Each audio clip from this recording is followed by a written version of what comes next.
مهمه نتصور.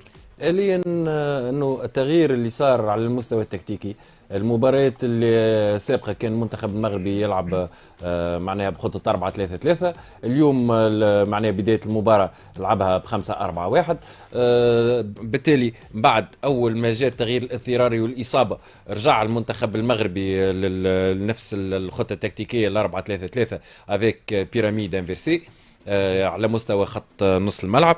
شفنا اللي المنتخب المغربي في المباريات اللي فاتوا كان اكثر تنظيم، كانت اكثر حركيه بين لاعبي خط الوسط، وانه فاز بكل الثنائيات. في مقابل اليوم ضاعت عليه الثنائيات، ضيع لي روبير نتاعو. وقت اللي القى منتخب فرنسي يلعب في كره قصيره وفي بينيات في هجمه منظمه.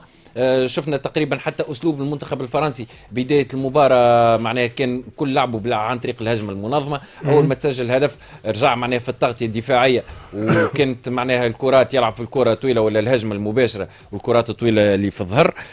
بالنسبه للهجمات المنتخب المغربي كانت اغلبها على الجهه اليمنى عن طريق اشرف حكيمي.